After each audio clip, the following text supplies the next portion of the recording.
Assalamualaikum warahmatullahi wabarakatuh. Perkenalkan, kami dari kelompok 1 ingin mempresentasikan yang berjudul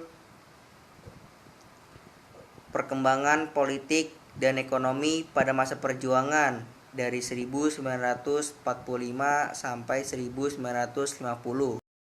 Kondisi politik pada masa perjuangan kemerdekaan Indonesia 1945 sampai 1950, perkembangan politik mengalami dinamika yang signifikan. Pada 19 Agustus 1945, sidang PPKI menetapkan Ir Soekarno sebagai presiden dan Muhammad Hatta sebagai wakil presiden, membentuk kabinet presidensial pertama. Namun, pada 14 November 1945, sistem berubah menjadi parlementer dengan Sultan Syahrir sebagai Perdana Menteri pertama.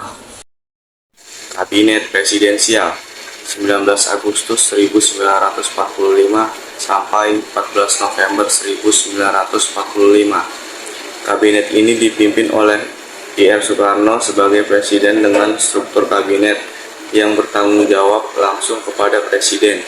Fokus utama kabinet ini adalah mengkonsolidasikan kekuasaan dan mempertahankan kemerdekaan yang baru saja diproklamasikan. Kabinet Syahrir 1, 14 November 1945 sampai 12 Maret 1946, dipimpin oleh Sultan Syahrir sebagai Perdana Menteri. Kabinet ini mengubah sistem pemerintahan menjadi parlementer. Prioritas utama adalah diplomasi dengan sekutu dan meredakan ketegangan internasional pasca kemerdekaan. Kabinet Syahrir 2, 12 Maret 1946 sampai 2 Oktober 1946. Kabinet ini melanjutkan upaya diplomatik termasuk perundingan dengan Belanda di Hoek Veluwe. Sultan Syahrir tetap menjabat sebagai Perdana Menteri dan berusaha memperkuat posisi Indonesia di mata internasional. Kabinet Syahrir 3, 2 Oktober 1946 sampai 3 Juli 1947. Kabinet ini bertugas melaksanakan Perjanjian Linggarjati, sebuah perjanjian yang diharapkan bisa mengakhiri konflik dengan Belanda. Namun, ketegangan tetap tinggi dan tantangan harus berlanjut. Kabinet Syarifuddin I dari 3 Juli 1947 sampai 11 November 1947. Dipimpin oleh Amir Syafruddin, kabinet ini menghadapi agresi militer Belanda I. Tantangan utama adalah mempertahankan kedaulatan dan integritas wilayah Indonesia. Kabinet Syarifuddin II dari 11 November 1947 sampai 24 Januari 1948. Kabinet ini menghadapi perundingan Rhineville dengan Belanda, akhirnya jatuh karena mosi tidak percaya kepada parlemen, mencerminkan ketidakstabilan politik pada saat itu. Kabinet Hatta I. Kabinet Hatta I dimulai pada 29 Januari 1948 sampai 4 Agustus 1949. Organisasi ini dipimpin oleh Muhammad Hatta. Kabinet ini fokus pada rekonstruksi dan rasionalisasi angkatan perang atau RERA, serta menghadapi agresi militer Belanda II. Kabinet ini merupaya memulihkan kondisi negara yang hancur akibat perang. Kabinet Hatta II.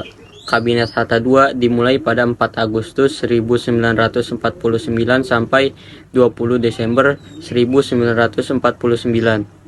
Kabinet ini kembali setelah Soekarno dan Hatta dibebaskan dari pengasingan menyongsong berdirinya Republik Indonesia Serikat atau RIS. Kabinet ini berfokus pada persiapan transisi menuju RIS.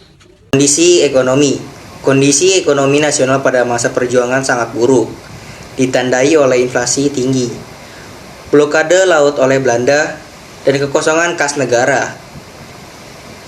Inflasi disebabkan peredaran mata uang Jepang dan Nisa yang tidak terkendali. Blokade ekonomi oleh Belanda menutup sektor perdagangan Indonesia, menyebabkan barang-barang ekspor tidak dapat dikirim keluar dan impor sangat terbatas. Kekosongan kas negara diperparah oleh kebijakan blokade yang menghilangkan potensi penerimaan dari pajak dan bea masuk. 1. Diplomasi beras dengan India. Indonesia mengirim bantuan beras ke India dan sebagai balasannya, India mengirimkan bahan pakaian. Ini merupakan upaya untuk memperkuat hubungan diplomatik dan ekonomi di tengah tekanan Belanda. 2. Perdagangan langsung dengan luar negeri. Pemerintah mengadakan kontak dagangan dengan perusahaan swasta Amerika. Meskipun sering gagal karena blokade, usaha ini menunjukkan tekad Indonesia untuk mematahkan isolasi ekonomi yang diberlakukan Belanda. 3. Pembentukan Indonesia Office di Singapura pada 1947 berfungsi untuk menembus blokade dan melakukan perdagangan barter. Kantor ini menjadi pusat aktivitas ekonomi Indonesia di luar negeri, membantu mempertahankan perekonomian dalam situasi sulit. 4. Program Pinjaman Nasional diluncurkan pada Juli 1946 oleh Menteri Keuangan I.R. Surahman dengan persetujuan BP KNIP, berhasil mengumpulkan 500 juta pada tahun pertama. Program ini bertujuan memperkuat keuangan negara dengan partisipasi masyarakat. Konferensi Ekonomi Februari 1946 dipimpin oleh Menteri Kemakmuran Insinyur Darmawan Mangunkusumo, bertujuan untuk mengatasi masalah produksi dan distribusi pangan. Konferensi ini menghasilkan berbagai rekomendasi untuk memperbaiki perekonomian nasional. 6.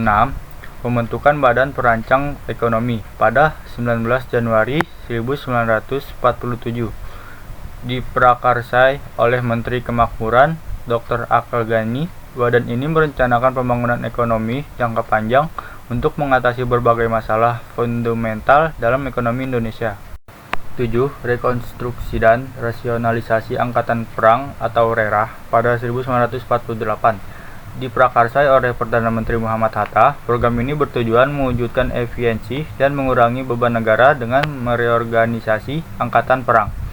8. Pengeluaran Uang Republik Indonesia atau ORI pada 1 Oktober 1946 menggantikan mata uang asing yang beredar untuk memperkuat stabilitas ekonomi nasional. ORI menjadi simbol kedaulatan ekonomi dan alat penting dalam mengatur perekonomian pasca kemerdekaan. Sekian, mohon maaf ada salah kata dari kelompok 1. Billahi taufik wal hidayah. Wassalamualaikum warahmatullahi wabarakatuh.